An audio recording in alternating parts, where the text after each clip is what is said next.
With Florida now being home to an estimated 1.3 million alligators, it is said that one should assume every fresh body of water in the state will have at least one of these reptiles patrolling its shores.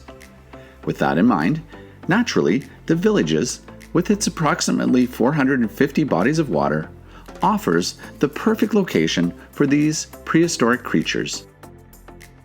Like many others, I've always had both a fascination and a fear of these mysterious predators. Having visited the Villages several times in the past, I've seen many a gator basking in the warm sun, often lying close to a fairway or greenside pond.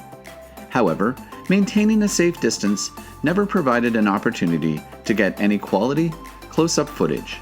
Until now. I was going to use the maneuverability of my drone to get a safe, better proximity to one of these gnarly-looking creatures.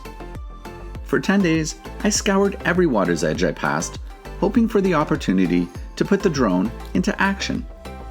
Finally, on the last evening of my visit, I spotted a large gator lying close to a tee box.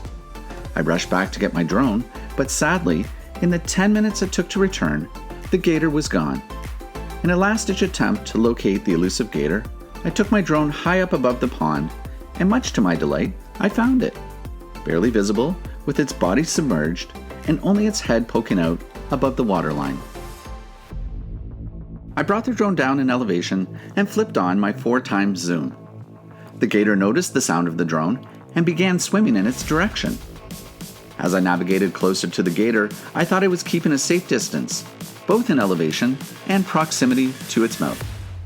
What I hadn't realized was that I turned the 4x zoom off, skewing my perspective of the distance to the gator. While I thought I was still several feet above the water, I was in reality just a mere foot or two above. The gator was now clearly hunting the drone, now in full-on attack mode, and eyes locked onto the drone. The gator quickly and stealthily approached, ready to pounce. At the last second, I made visual contact with the drone, which by this time was literally right in front of the gator's mouth.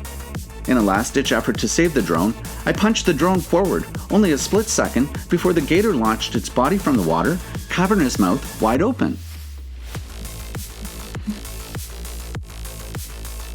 With mixed emotions, I can say I saved the drone, but missed what would have been one of the best nature shots I could have ever imagined. The fact is though, had the drone captured the shot of the gator leaping from the water, none of this footage would have been available. The drone and the onboard micro SD card would have been lost forever.